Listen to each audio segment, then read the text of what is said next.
welcome back to Wendell Woodworks. I'm Danielle, and today I'll be making a simple chevron sign using a miter saw, a circular saw, a 1/4" MDF for the backing, and some wood lath for the chevron.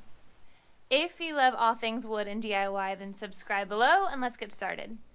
So today I'm making just a simple square chevron that I'm just going to center down the middle. You can make a chalk line, or you can just do the old ruler and pencil right down the middle.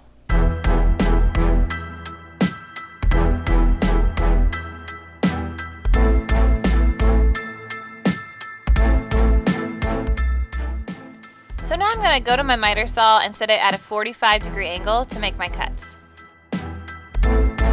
Now there's a lot of freedom in this, so I'm hoping that what I'm showing you today just gives you the confidence to try and spark your own designs. I want my peak to start at the very top of my square, so I'm going to lay the wood on there and kind of get just a loose measurement of where I can cut the side off. I'm not too concerned with it being exact because I'm going to trim it at the end with a circular saw anyway. If you don't have a circular saw, you can just make these measurements as exact as possible to help you. And since both sides are symmetrical, feel free to make multiple cuts at the same time.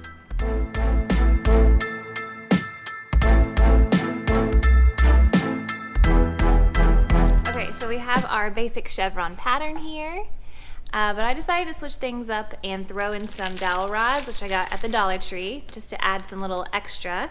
So just like the lath, I'm going to cut these at a 45-degree angle and pattern them in. So now I'm going to go ahead and sand and stain my pieces individually. I would actually recommend leaving this step to the end. If you're just doing a monotone piece, then it's easier to do your glue up first and do all the sanding and staining afterwards. But since I'm adding in the dowel rods, I didn't want to ruin my copper pieces, so I'm going to go ahead and do this first before gluing. Here I'm using Dark Walnut by Minwax, and I also seal with Minwax polyurethane. Now to create my copper accents, I actually am wrapping my dowel rods with this copper tape. I love this tape because it's so easy to use, it's durable, and it's cheap. So I just grabbed it off of Amazon, and then I'm wrapping it around my dowel rod, and you couldn't tell it apart from copper pipe.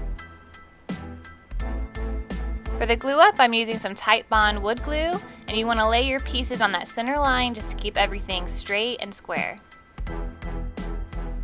Though it's not really necessary for a small piece, you can always use your nail gun to reinforce, especially if you have any wonky boards that don't lay flat.